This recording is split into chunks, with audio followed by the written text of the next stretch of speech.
The following podcast is an Embassy Row production.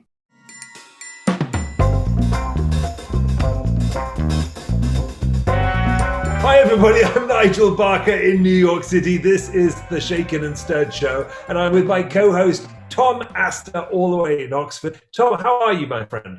Nice, thanks. Yeah, all trucking along nicely, getting ready for the summer, and end of lockdown and all looking good. Everything's kind of coming out and starting again, it seems. How are you? I am not coming out. I've decided to just put my apron on and stay in, actually. Right. I see you have an apron on as well. We've got a rather interesting guest today, don't we? We do, Nige. And as for coming out, I'm surprised to see you today not wearing one of your latest line of lingerie that you're currently promoting. Well, you know what? I'll do whatever it takes to make a buck. But on that note, what are you drinking, John? What are you drinking, my friend? I'm drinking something rather. I'm drinking an old-fashioned, and the reason I'm drinking the old, but it's nothing to do with the color of it matching my hair or anything like that. It's to do with the fact that I read a brilliant description of how an old-fashioned should be, and I thought it sort of summed me up really. It should be strong, not too strong. Sweet, but not too sweet. Most importantly, it's dead simple and absolutely delicious. How's that? Wow. Anyway, ran that past Mel, she agreed. So, wow, I was going to say it's certainly cheesy, but I like the fact that you thought, first of all, your first thing you said was, "I'm not drinking it because it looks like me," because that's how one normally orders a cocktail. Please, can I have something that actually resembles myself? Well, it's got a little twist of orange in it as well, you see, and it's Well, talking about things that you perhaps shouldn't be drinking, I am drinking something called a Blue Moon, and in general, I don't like to drink anything that's color blue.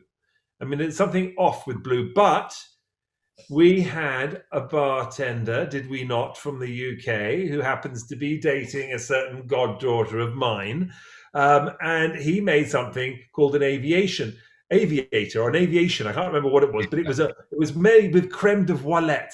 And I bought some creme de voilette, and I'm like, what do I make? Can I make an aviator? And ultimately, I didn't have all the ingredients, and I looked up because you needed some maraschino cherry liqueur to make that aviator. But what I did have was the creme de voilette, which is actually, I got to say, it could almost be called creme de toilette, because when you smell it, it smells like a really dodgy potpourri from the bathroom in a cheap pub, is all I can tell you. And I'm like, okay, mate, this better be good. And I squeezed in about an ounce of lemon juice, fresh, and I've got 2 ounces of dry gin, London gin, shaken over ice, and I got a maraschino cherry in there, dropped in there. And by all accounts, that makes it a Blue Moon. So cheers. I'm about to taste it for my first time, served in a coupe. Okay. Wow. You know what? It's not like licking a lavatory bowl. It's actually quite delicious, and it has the taste of that sweet that you would that candy that you would get in those old stores where you would buy by the pound or whatever. Those very kind of unusual blue candies. I forget what they're called, but I guess they had a violet taste to it. But anyway, artificial tasting, but delicious. Chin chin. Chin chin, my friend. Let's do that little boom. Right at you, mate. And now straight into booze news, I think. Booze news. We have booze news! Booze news, people. The world's oldest known bottle of whiskey is up for auction. That's right, the oldest known bottle, but of bourbon. People, bourbon, whatever you want to call it. Whiskey, some people call it. I don't know, when I say whiskey, I think of a Scots whiskey, but it's not. This is bourbon. It's going up for auction.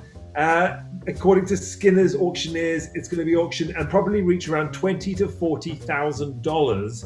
The bottle is an old Ingledew whiskey marked with a label from Evans and Ragland in LaGrange, Georgia. And there was a typed note with the bottle that says that it was made probably prior to 1865.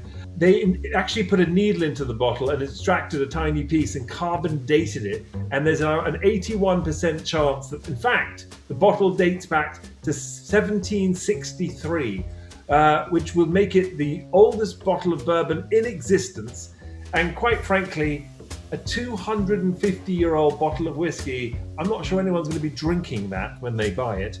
But if they do, all I can say is cheers to them. I can't imagine there's anything quite like a 250-year-old vintage, Tom. I don't think the whiskey changes much, does it? You'll pay hundreds of dollars, if not thousands of dollars, for a 20-year-old, 18-year-old. I cannot imagine a 250-year-old. Cheers.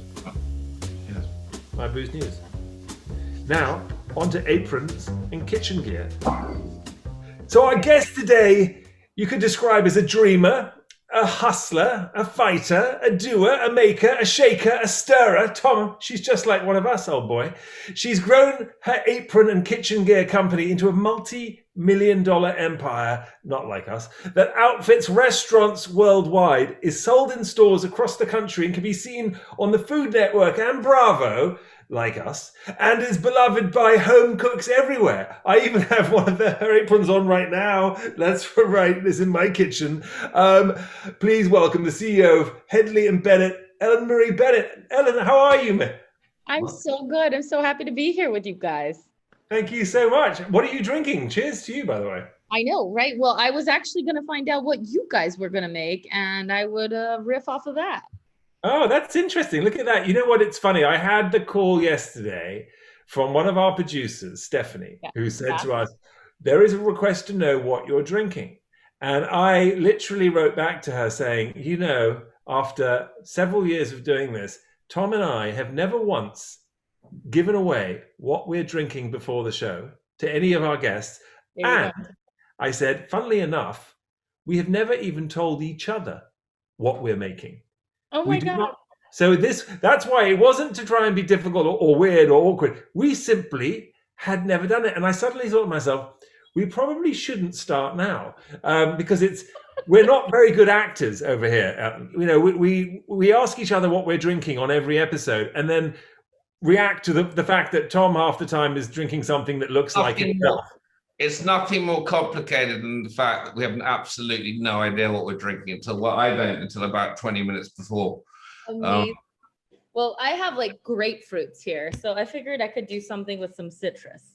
Well, that's what I'm doing. I did something called a blue moon, right? So a blue moon is essentially creme de voilette, which is like a sort of potpourri kind of weird, don't want to use too much of it, just touch it like a vermouth type of scenario.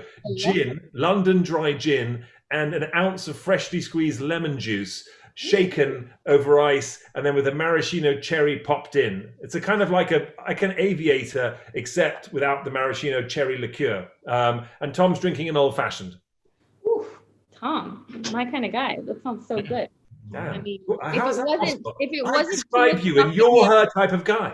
How does that happen? I want to be her type of guy. I'm like secretly, I'm like an 85-year-old internally. That's perfect. Stop there. I'm an old-fashioned person. So that's Tom's kind of girl, by the way. 85-year-old in the old-fashioned. Come on. Old-fashioned kind of a gal. Yep, I really am. It's very true. I'm old school. So what are you making? What are you going to make yourself here? You said you got grapefruits. So I have a grapefruit here. It is 2:00 in the afternoon here. So I think I'm going to go for something like light and spritzy. I have some Pellegrino water. I have some simple syrup I made the other day with a little bit of lemon verbena. Pour a little bit of that in there. Some ice cubes. Keep it classy. It is 2 p.m. here on a Tuesday or whatever day. Wait a second. I didn't hear the alcoholic element to that drink. I heard everything other than. There's no alcoholic element in there. Not today, Nigel. Not today. Come on. I thought you were Mexican. Where's the tequila? Give us something. Come on. It's 5 o'clock somewhere. I actually prefer mezcal over tequila. But if I was going to use a tequila, I have to show you the one that I would use. I'm going to carry you over. It's my favorite in the whole universe, and it's called Casa Dragones. Have you ever had Casa Dragones? We love Casa Dragones. Fantastic. So good. Very good. A little on the pricey side, people. So if you're going to be a little avant-garde, if you're going to be a little bourgeois like our friend Ellen over here, you're going to go for the Casa Dragones. But hey, you know. Wait, this is mezcal that I got from Oaxaca, where I went to the place where they're actually making it like in the ground and the whole bit, very artisanal. Brought a bottle of this back. And it This has a one's worm. my favorite. It's so good. Yeah, it's worm. There, see the little wormy guy The there? little wormies in the bottom, Tom. Yeah. That's what you always like, isn't it? The little extra worm, little protein there for Little you. extra worm, exactly. Keep it tasty. So I'm kind of disappointed that you're not adding it in there. But anyway, listen, I'll forgive you because I understand it's 2 o'clock in the afternoon. And so what I really want to know is why you were asking us what we would be drinking prior to the show, only to not make a drink when it actually came down to it once knowing what we were drinking. Oh my God. So listen, Ellen, what are you going to name what you're drinking? Please give it a good name at the very least. Okay. I'm going to call it Toronjita. Ooh, what does that mean? Exactly. It means little grapefruit, little grapefruit one. Everything in Spanish is like little. When things that are small are sweeter, they're tastier, they're juicy. And so it's like a baby grapefruit drink. She says to two guys who are both giant, by the way. How tall are you? 6'4" and 230 pounds. Oh my God. Nothing little. I have a pet pig who's 200 pounds. Not 6'4", not 6'4". It's a little more condensed. He's a little bit more of a In two. the same. That is actually really how I describe Tom, actually, is more condensed version of me. And his nickname happens to be Pigsy. So I'm Monkey and he's Pigsy. And it comes from the show out of the UK from back in the day. If you remember that show, everyone out there who's ever seen Monkey, the show, there's a character called Pigsy. And we pretend to be those characters when we're offline and we're emailing and texting each other.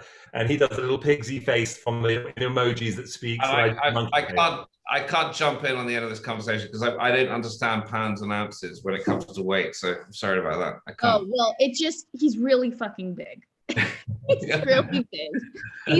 He's about like that wide. All right, but smaller than Nigel. Yeah, like that, and then like that long. The circumference of my arms, that's the size of the pig. He's basically massive. He is so big. He sleeps on our couch. He's totally potty trained. Now I feel like I need to find out what the pounds are, what the translation is. But it's not a pig for eating then, sounds like. We're not gonna eat the pig. He's our pet. He's our pet. Not today. We're not gonna eat the pig. Or the chickens. We have 7 chickens too. It's a whole zoo. It's a farmhouse over here. See, I can't get like drunk in the middle of the day. The farm animals will take over. It sounds like to me someone was drunk when they were setting up the house. By the sounds of it, I mean, you've got a pig living in the house who's actually sort of sleeping on the couch. You've got chickens running around. No wonder you've got in the apron business. You need an apron to ruin your clothes as you walk around the house. I mean, let's talk about this for a second. First of all, congratulations on your new book, Dream Now, Details Later. Dream first. Sorry, dream first. Here, look, what am I talking about? I have it in my hand. Dream first, details later. Yes. There you go. I was just making sure you weren't actually drinking in the afternoon and forgotten the name of your book. Dream first, details later. Creating a business which has become so successful. I would love to know what got you, first of all, into designing aprons in the very first place. It's such an unusual niche in a way. Yes. Well, clearly I'm an unusual person, right? I go the unbeaten path.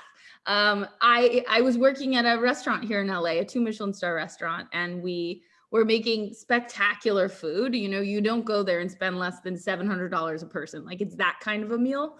And I hated our uniforms, and it made no sense to me that we were making such beautiful food, and yet we all kind of looked and felt like shit in the kitchen, and that we should have appropriate gear, the way that a doctor has gear when he goes into surgery, the way that an athlete has gear when they go into, a football game, etc.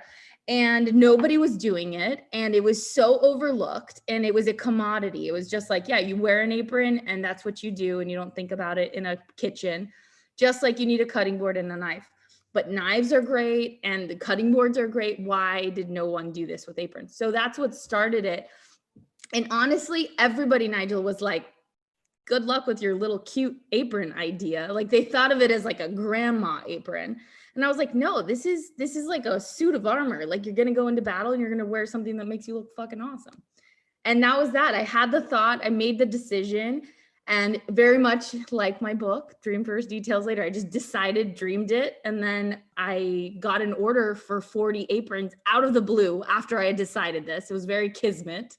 One of my chefs was like, hey, there's a girl, she's going to make us aprons. Do you want to buy one? And I was like, I have an apron company now. What are you talking about? I'll make you those aprons. And that's literally how Hedley and Bennett began. So I had no business, nothing. I had nothing. I didn't even have sewers. So total BS, basically. You sort of. Yes, exactly. Yes. Cheers to that. Cheers to that, everyone. Entrepreneurial spirit. If you don't have it, just make it up. Yeah, oh yes, I can do that. Oh, I have one of those. I've got a company that does it right now. Wow. So this, it's fascinating because what makes an apron great, I guess. I mean, to all those people that poo-pooed your idea when you first thought about it, I was thinking about it too, and I'm like, you know what? I have loads of aprons, and there are some that I prefer, but they're all kind of crap actually, because yeah, totally. They kind of get filthy really quickly, or they get wet and heavy, and they get. And I was trying to think, because I was going to ask you this question, right? Like, what makes your one great? So I was trying to answer it for myself. Like, is that well, let me just see. Is it great? And then I want to. So just so I'm going to say what I think, right? I want to hear it. Tell me. So it's really light, right? Mm-hmm. Right. So that was something which I was like, okay, is that a good thing? And I'm like, what's funny? Because one of the things that's always bothered me when I'm cooking, and you're really cooking, you get hot. Cooking. Yes. You get hot, exactly.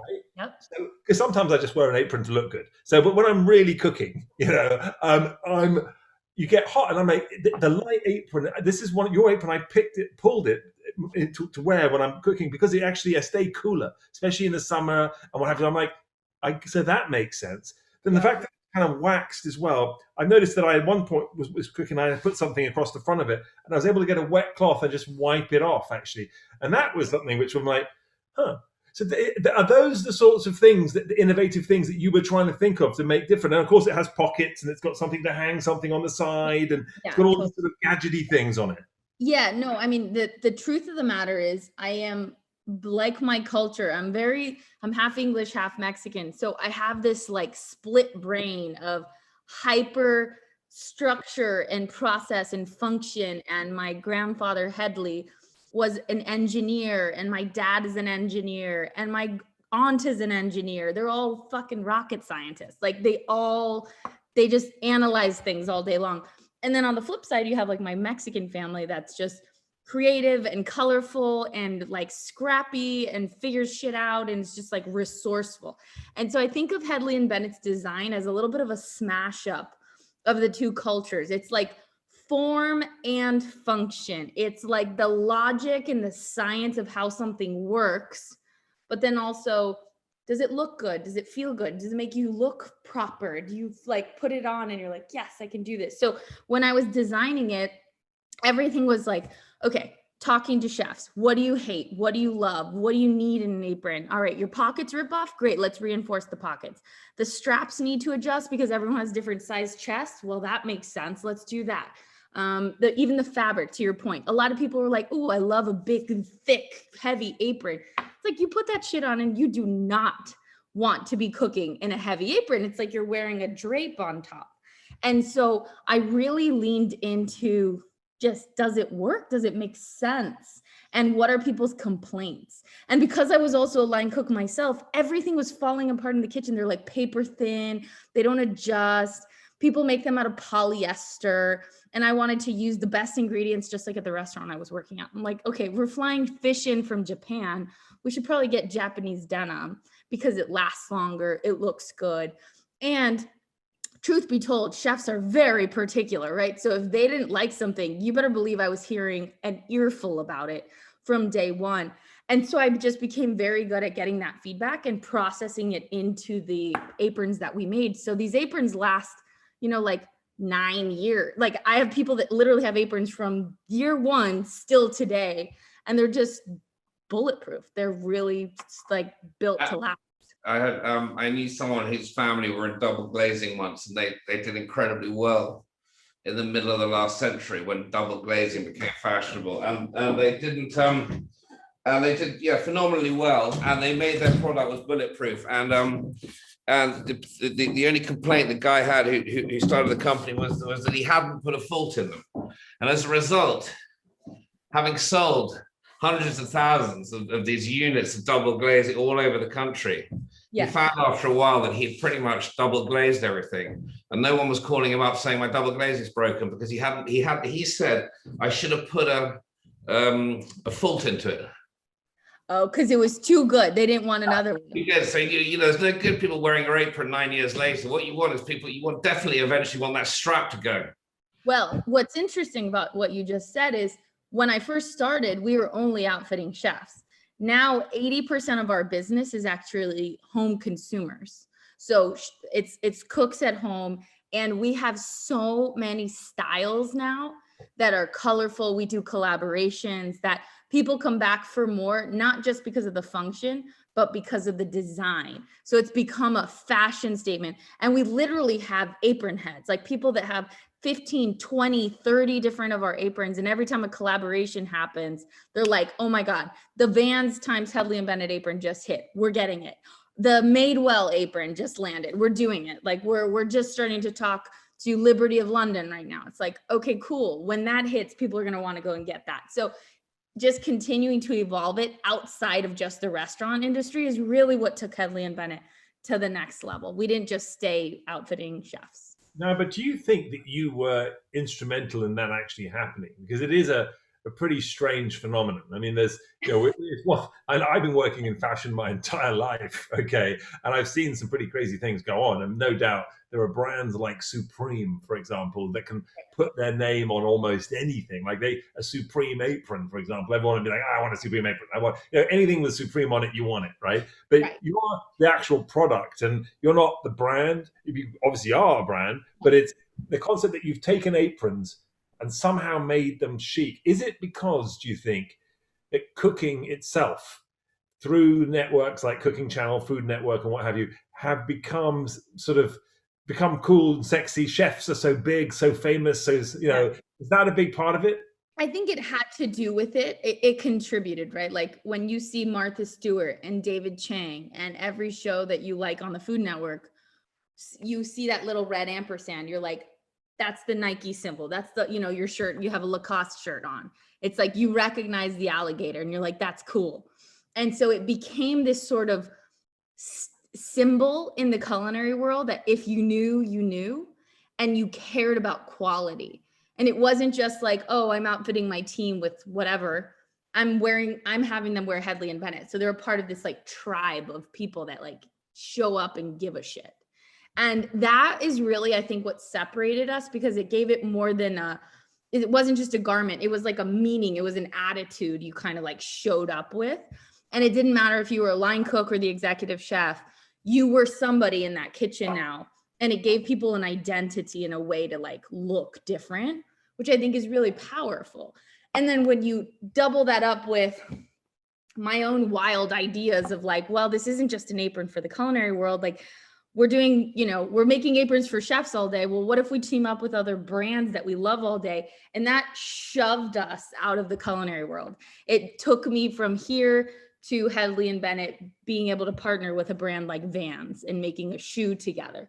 And we brought what we were excited about to the table, and then they brought something different. And then we created something very unique, which is the idea of a perfect collab. So when you say a shoe, yeah, you're doing a shoe? Yeah, we already have a shoe. It's on our website. Check it out. It's so rad. Is it a clog? It's not a clog. It's a high top Vans shoe. We changed the sole. We made them so they're totally like super durable, slip resistant, water resistant, and you can stand in them all day and wear them in and out of a kitchen. But the sole of the shoe is actually a rainbow. It's like stripes, rainbows on the bottom. So it's like really rad, right? Because like that. Yeah, exactly. You inside of the theme. There's a theme, Nigel. I can see it. There we go. Look, he found them. He found them. He's very good like that. He's technically challenged normally, but every now and then he just surprises me. Shocking, really. You know, it's so funny. You likened yourself to sort of, well, you likened the idea to Nike a moment ago, as far as being a brand that you would see, and then but also like, you know, obviously Nike outfit pro athletes, and then it seeps through to everyone else who wants to wear a pair of sneakers wants to wear what their favorite pro athletes wear, and hence, if you're going to actually outfit the top chefs, then everyone else out there is going to want the same thing. That's right. At what point did you have this vision that this was what you were going? It's one thing to say, okay, I want to design the best, you know, apron and outfit and gear. It's another thing to have such a grand concept for what is considered to be sort of perhaps not as necessary item as a pair of shoes, like a sneaker. I think that in so many ways, the fact that I just got it started, and then I felt that feeling that entrepreneurs feel when they hit something that they love, and it's just like your whole inside lights up like a lighthouse, and you're like, oh my God, I want to feel that more often. So when I got my first order of aprons and I delivered them, I was so ecstatic that I had imagined something in my head, brought it to life, and handed it over. It was like an epiphany, it really was. And so I wanted to keep feeling that epiphany. And so I kept trying more iterations and more versions. And it's the name of the book. It's like, it's not every detail is figured out before you even start. And I had to have a grand vision to get it going. It was like, you got to dream something and then go get that dream. And then once you get somewhere, you go to the next somewhere. And I just never worried about, where is this all going to go in 30 years? And I think a lot of people get stuck in that, right? They start like looking so far in advance that they're just like overwhelmed by, well, what if this and what if that and what if that? And I just didn't do it. I just kept pivoting and adapting and adjusting and learning constantly, which led us to so many opportunities.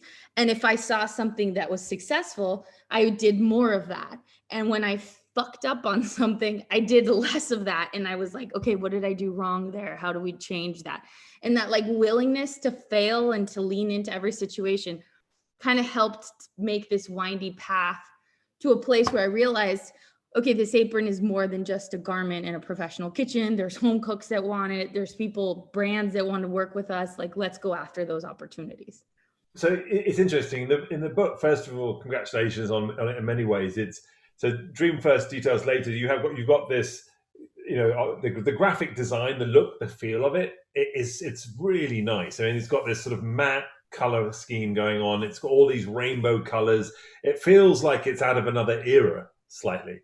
It sort of has a vibe of a old textbook that you might have had from the sort of, I don't know whether it's the 60s or the 70s or that kind of zone, but you know, as soon as I picked it up, I'm like, oh, when I remember when I was a kid and I was at school, I might have had a math book that was like a big version of this. Yeah, and looked at it, and you know, and there's, you know, you talk about your ups and your downs. What were some of the real, I guess, the difficulties that you had to overcome?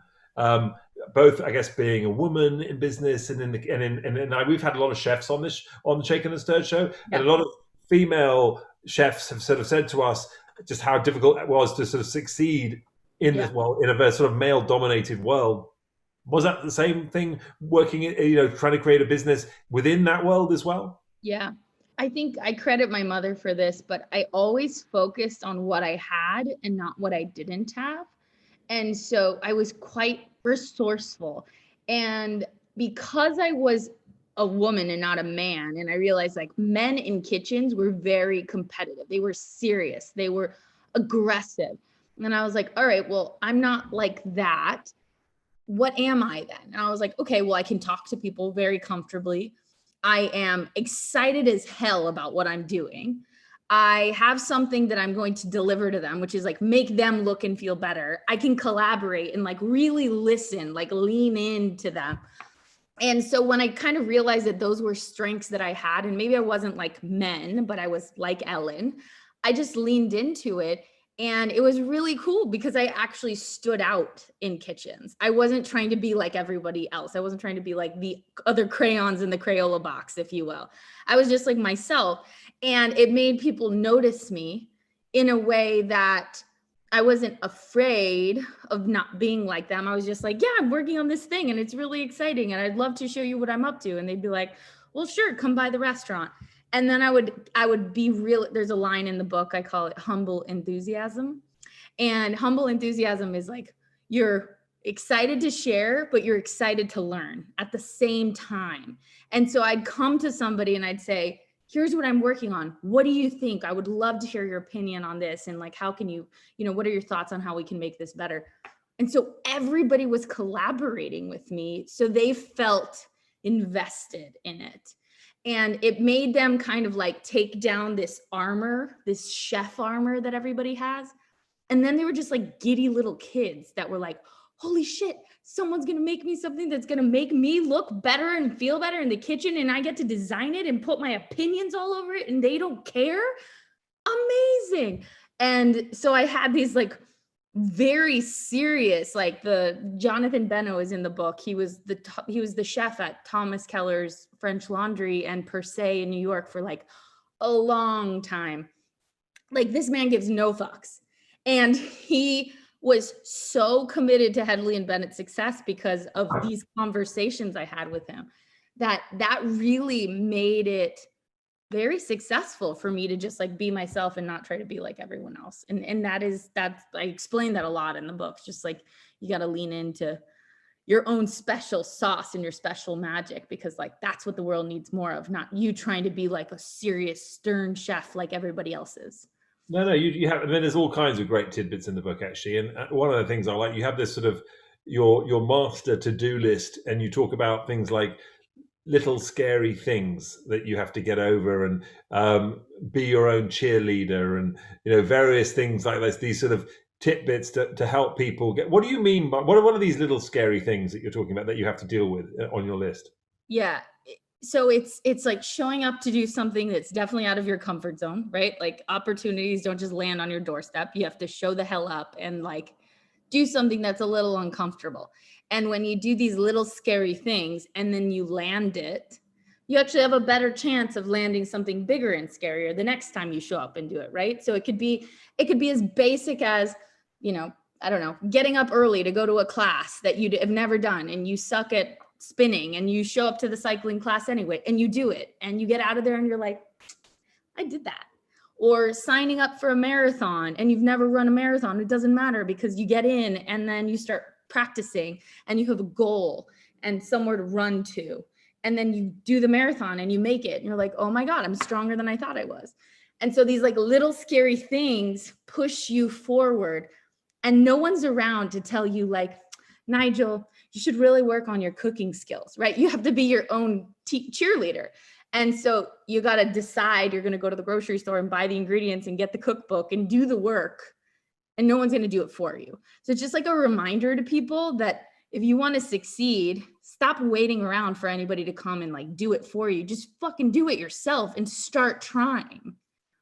Nice is familiar. It's going to be familiar territory to him because I saw on his Instagram today or yesterday. I don't really look at Instagram very much. When I do, I'm always surprised because he's always got a new story up. But you should check it out. He's become an ambassador for an women's underpants company. Or lingerie, Tom. Which when you say just show up to something and fuck it, and you know what, just get out of your comfort zone. I was looking at him and I thought, now there is a guy who is out of his comfort zone. I mean, how can you talk fluidly about the comfort of the right fitting panties? I mean, Tom, it was when I was last with you playing pool, and you came out in stilettos and a G-string, and I realised if you could do it, I could do it, and I thought I'd get involved. Get away with that. You're on. Oh my gosh, I see it. Third Love. Hey, those are really good bras. I use Third Love. I like Third Love. Hello, you and I have got a lot in common. Tom uses them and I talk about them. That's all I can say. I'm commenting to increase your engagement. Please do share it across all your platforms and everything. Is this how it works, people? This is how it works. The hustle is real. The hustle is real. Move those bras, Nigel. Move those bras. I do what I want to move a bra. Do you mean every time I send a link to someone with a kind of hysterical comment about look what Nigel's doing, it's actually helping you? Yes, it's contributing to his engagement. Oh, okay. I have to work out whether I stop doing that or not. Please share it with everybody, Tom. Oh my All God. your fans. Have you ever done a bartender's apron? We have actually, like really good ones. The one you're wearing, that one is like a very premium, fancy Headley and Bennett. That's I know. I only get the best. Yeah, you only got the best. I was like, okay, fancy pants. You got the leather straps. It's wax canvas, which is basically like a soy dipped canvas. So if you pour anything on it, it just rolls right off. So that's actually the perfect. That's the perfect one for bartenders. Well, I would like to know what we were going to do if we're going to do a shaken and stirred apron. Like this I think we might need to do that. Move aside, Third Love. We're coming over. That's right. I mean, who needs underwear and lingerie if you have an apron on? I mean, quite frankly, nothing is better than just an apron and nothing else. Well, the thing is, so there might be something in that, because there was a time I was thinking earlier when you were saying about, aprons and making them fashion and then doing these kind of collaborations. I mean, it hasn't literally. I was thinking about Nigel's underpants situation, which he also used to model. I just remembered when we were about 18. Anyway, they were men's underpants all the time. Underpants. All the time. Underpants all the time. My mother's nickname for him was Underpants for a while because we were at Heathrow Airport one day going on holiday, and how is Mrs. Robinson? As an 18-year-old, or 17-year-old, I needed more underpants and socks. So we went to the shop, and there in front of us were these reams, basically images of Nigel, some very tidy whiteys. And my mother was shrieking. I mean, Alex found it one of the funniest things ever. Anyway, he's been nicknamed Underpants ever since. But sorry, going back to what I was saying. So I was thinking, it wasn't, post-war, post middle of the last century. I mean, underpants, literally, and tights weren't a fashion accessory. They were things they were everyday things. And until they invented nylon, I guess, the pants and tights and socks weren't terribly fashionable. There he is. Oh my God. Oh my God. Wait, are they both you? Both me. Because one of me is not enough. I know. Wow. I think Wow, Nigel. Final tap where they put the socks down the underpants, which is hysterical as well. Oh my God, Nigel. Hello. Yeah. Excuse me.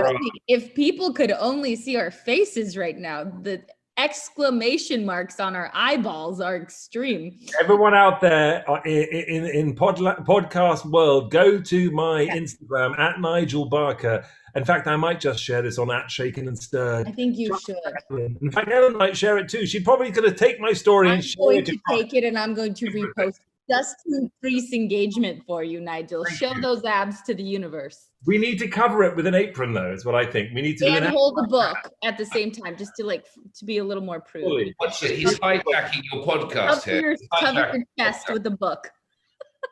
There we go. We're doing ad campaigns here, everybody. Tommy, where were you on that story? I don't know.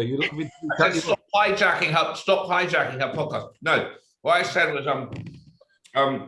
the pants and socks didn't used to be fashionable, rather like aprons didn't. They have their time, right? That's what I was saying, and I was just tying it in with what you were doing at the moment. Oh, you're right. Even coffee. Think about coffee back in the day. Coffee was just a commodity. You bought it in a styrofoam cup, and nobody cared where it came from, and it was basically hot water with like some flavorless garbage. And now you have all these crazy companies all over the place that are a brand because they elevated it. It's the same concept. It really is. Although I've seen aprons done in certain ways before, like Fredericks of Hollywood, where they don't look like aprons I've ever used or seen. No, those are a different category of aprons, Mr. Nigel. Why do all roads lead back to lingerie in your camp? Wow, she's got my number, hasn't she? Wow. Moving swiftly on, people. Moving right along. You are Mexican English. Let's talk to us about your heritage. I mean, it is quite interesting. It's a kind of growing up in England, there were no Mexican restaurants. None. I know. It was the strangest thing. In the 70s and 80s, there was nowhere where you could go and get Mexican food. I remember going to the US for the first time and there being Mexican restaurants. I'd never had Mexican food before. So how did your folks meet? What's their story a little bit? Well, they were both in LA, and my mom had moved from Mexico. She was a nurse, and because she studied her full degree in Mexico, she actually had to redo the entire university study to become a nurse in the United States all over again. So she's basically a doctor, she did like 4 years all over again. And while she was on that journey, she met my dad, who's a pilot for American. So like really, straight down the line, America, like going out there and making your dreams happen type of a situation. And they met and they got together, and my dad is like 6'2", white as can be, blue eyes, very freckly, and my mom is like 5'1", tiny little Mexican mama, feisty as can be. And the two of them got together and they made Ellen Marie Bennett over here. And I see a lot of both. Just from the description alone in you, it's quite funny. It's quite the most. I love that. What a great story. So clearly, you probably identified, then I would imagine, with Mexico more than the UK. Well, what was so funny, and I feel like you'll both appreciate this, is I grew up going to my grandfather's house here in LA, and we would have tea at 4 and eat Walker's cookies, and he had 2 giant Great Danes that were like 3 times my size, and he worked at Lockheed Martin building whatever, like giant rockets and stuff, and he like read the entire Britannica Encyclopedia on the weekends. Like it was a really funny scene.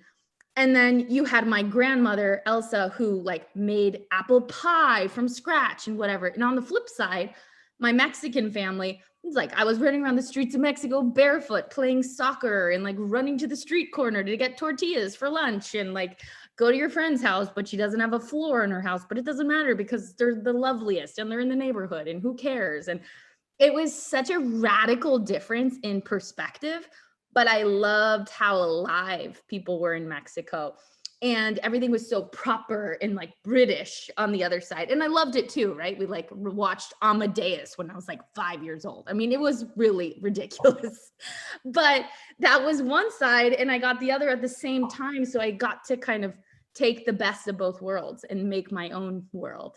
They are sort of opposites, in many ways, but it's that opposites attract kind of thing too. I mean, I think that if there's one thing that the British have been very good at is, as well as just when they go around the world in general, is they finding and living and moving to areas where it is the opposite. And no matter where I've gone in the world, I've come across sort of British communities, and obviously there's a big one in the Los Angeles area. Certainly when you go to Santa Monica, Venice, that part of Los Angeles, it's like almost like Little England. Totally. And yet they love all of that sort of, also the Mexican community and what have you. And we have friends of ours who live now in Mexico, and the English find themselves everywhere. They're a bit like sort of nomads in many ways, and they go with all their old traditions and everything, but love to be a part of and immersed in all these old cultures, like Mexican cultures and what have you. Yeah. And I was, obviously I was very different than them in the sense that I was like this wild little kid full of opinions who spoke Spanish and English. And I would ride the Great Danes all over the house. And, I was a disaster compared to their structured world, but they loved me for it. And I just got to learn a ton about the benefits of my English side, which was very like proper and dignified and put processes into things. But at the same time, I got the art side from my Mexican culture. And so I think about Hedley and Bennett, and also my approach to life is just this combination of art and science. And you can't have one without the other. You kind of really do need both, because that's where you get the dream first and then the details, right? It's like the details are the English side, the dreaming is the Mexican side. And I love it. I'm very lucky, and I feel really fortunate to have had both sides, because it kind of helped me like see what mattered. Is England? Can I just ask? Is England the only? I mean, are we the only country that has a saying, hanging onto the apron strings? I mean, that's an English saying, isn't it? Oh yeah, you're right. That is an English saying. Translate Mexican or Spanish, or does it? No, I mean, I don't know. It's exclusively English. There we go. Well, maybe that's another contributing factor. It's very. I consider aprons to be very Well, English. very English, yeah. I mean, you know, I don't I mean, picture. in the name Headley and Bennett, you can't get more British than that. I mean, it's pretty.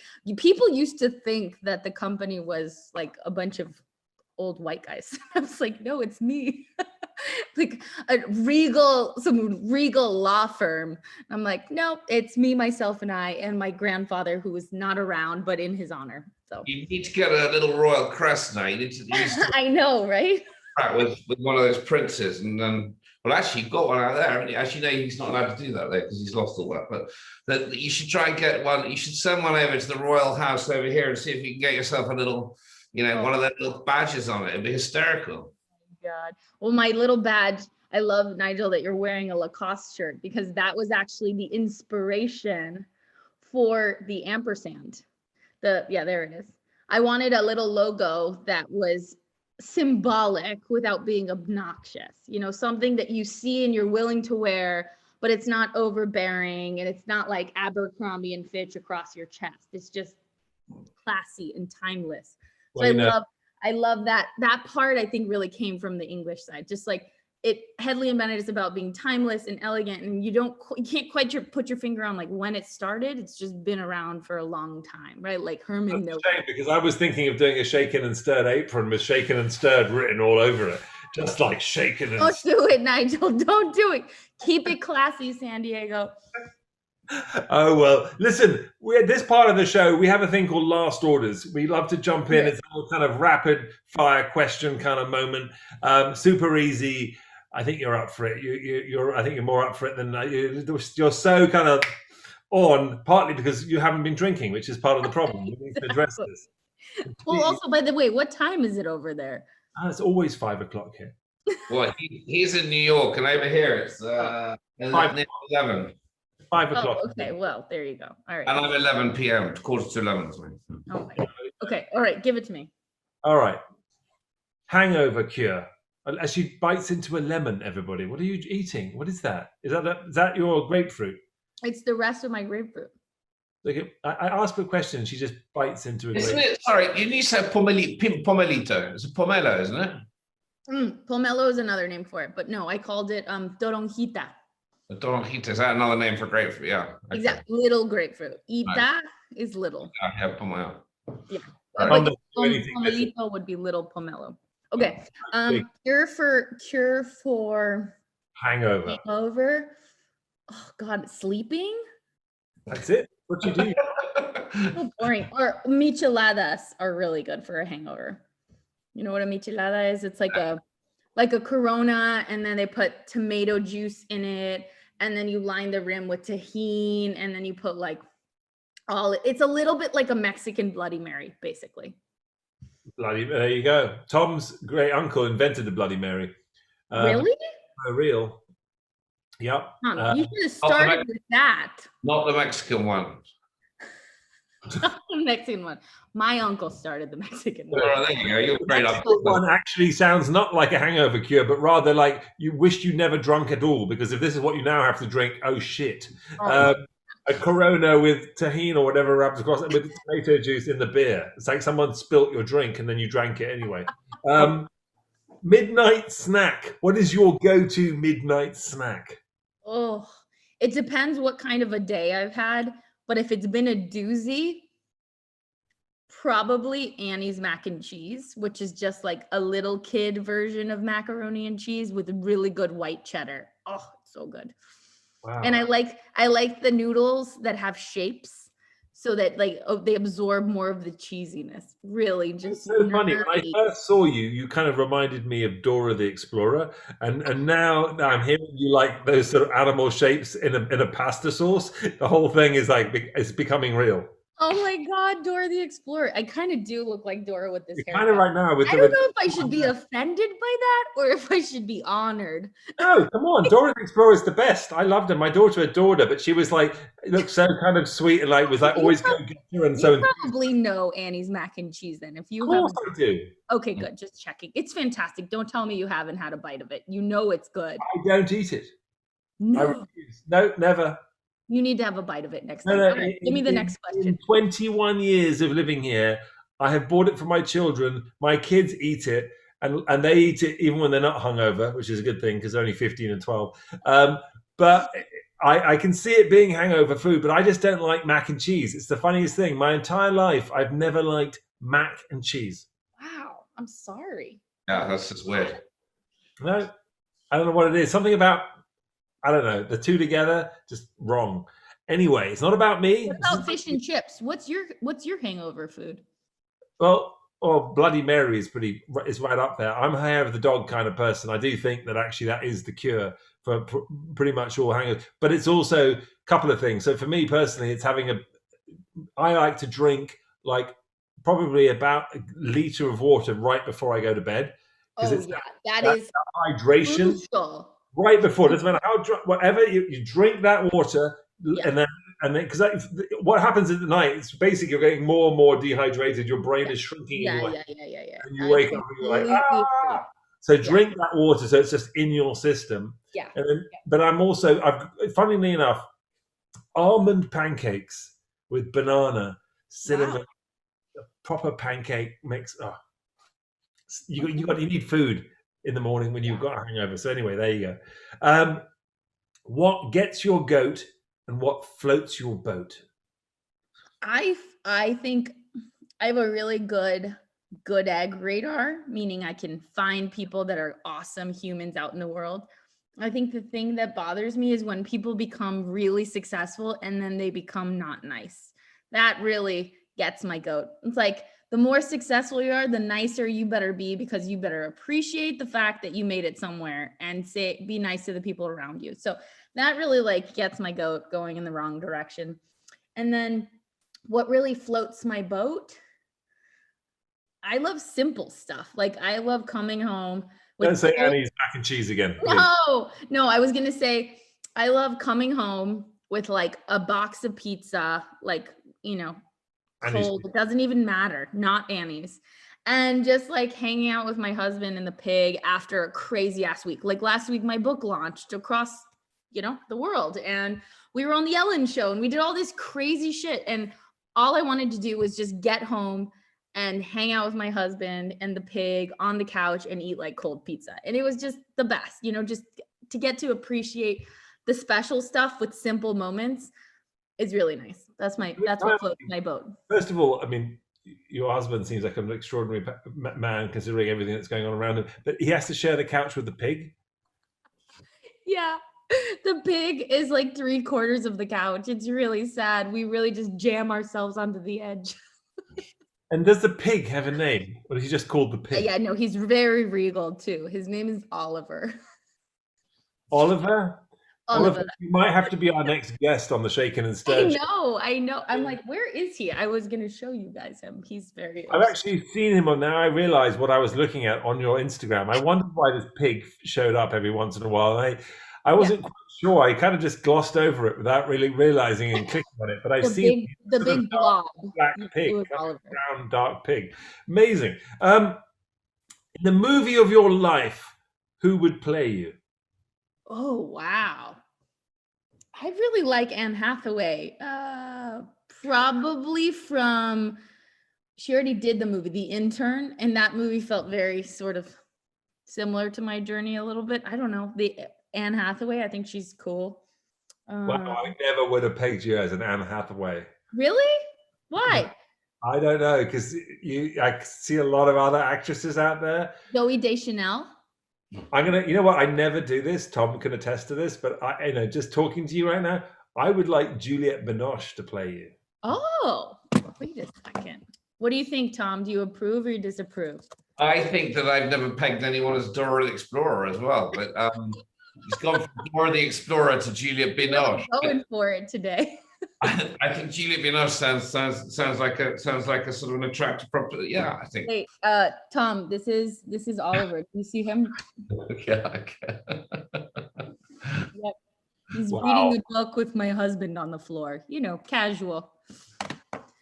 This is one of those situations, people, when someone sells you a pet, telling you it's only going to grow for like half a foot. Oh, buy this pygmy pig. And the next minute, you've got a 200-pound behemoth. Literally. Yes, exactly. God. Mini pigs, they're a myth. They're not reality. They're not reality. There's no such thing as a mini pig. It has all to do with how much you fed it. Read the Dr. Seuss book. It's right there. Final question. Okay. Shaken or stirred? Shaken. Well, Ellen Marie Bennett, you have shaken us today on the Shaken and Stirred show. Thank you so much for having us. Dream first, details later. Get the book. It's amazing. It's beautiful. If you know what, my wife stole it immediately and has been reading it religiously and screaming things about it to me whilst in the bed. And so I have read it fully too. It's a great book. It's full of great little tidbits. It actually echoed a lot of my own life as well. So thank you for that. Good luck with everything. And I'm not joking about that shaken and stirred apron, by the way. We need one. Let's do it. Let's do it. Seriously. And for everyone out there in the universe, follow us on Instagram too at Ellen Marie Bennett. So you can see Oliver the Big Fatty and Headley and Bennett. And you can get signed copies of the book on our website, headleyandbennett.com. So go get it. We love it. Take care. Thank you so much. Thanks, You're the best. guys. Good luck with Nice. everything. Bye. Thank you very much for listening. That is Shaken and Stirred. We will be back next week with another podcast and another fantastic guest. And stay safe. See ya.